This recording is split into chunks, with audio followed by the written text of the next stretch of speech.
So somebody recently asked me, they said, look, Alan, I was recently talking to a friend about same-sex marriage, and I spoke to them about it in a very winsome and gracious tone, but despite doing that, they still got upset. They were still offended. They still got angry. And they're asking me, well, I thought you said if I'm a good Christian ambassador and I speak in a gracious way that people won't get upset.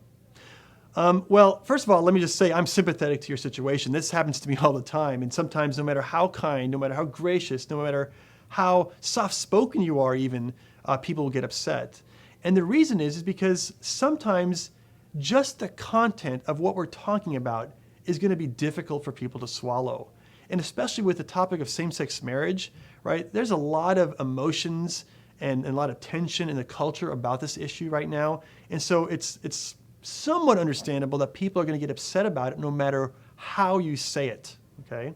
So just realize that's the case. Just set your expectations in a way in which you are going to still try to be winsome and gracious in your manner, so you don't want to unnecessarily offend and upset people, but also realize that many times, no matter how you say it, people are still going to get upset. But let me just give you 3 things to kind of put this into perspective as you move forward in the future with other kinds of issues. And the first is this. Jesus said in John 15 that if they hate you, it's because they hated me first.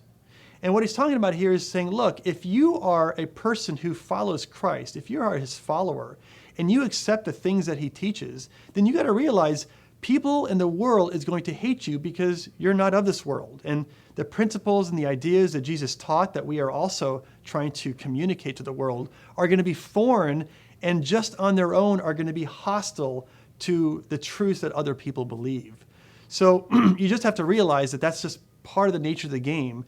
And really, maybe you should take comfort in knowing that if people are going to get upset with you, if they're going to persecute you, then just know that you're doing it for the cause of Christ, so long as you are speaking the truth in a winsome and gracious way. Second of all, realize also that even Jesus himself, when he spoke to issues in his day, I would argue he spoke in ways that are the best way to communicate that's possible.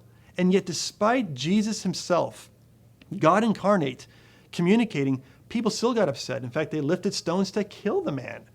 And so this just goes to show you that oftentimes, no matter how carefully you put something, no matter how kind you phrase it, people are still going to get upset. And the third thing I'll say is that, and this is a quote from Mother Teresa, she said, God has not called me to be successful. He's called me to be faithful.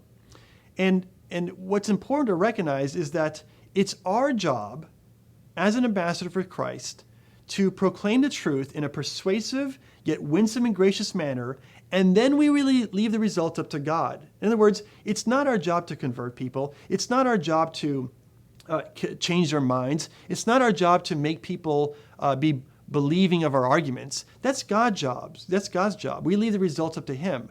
It's our job to be faithful to our end of the bargain. So long as you communicate the truth in a persuasive and winsome way, if another person rejects it or gets upset, I would still argue that you were 100% successful in your endeavor, because your part of the bargain ends after you finish communicating the truth, and then you leave the results up to God. And so I think this helps to kind of give some perspective as to what our role is and what God's role is, and to realize that, man, yes, sometimes we're going to say things that are true, and we might say them in the most possibly winsome and gracious way, but people are still going to get upset. And that's just the nature of the gospel. It's just the nature of the truth of what we're talking about.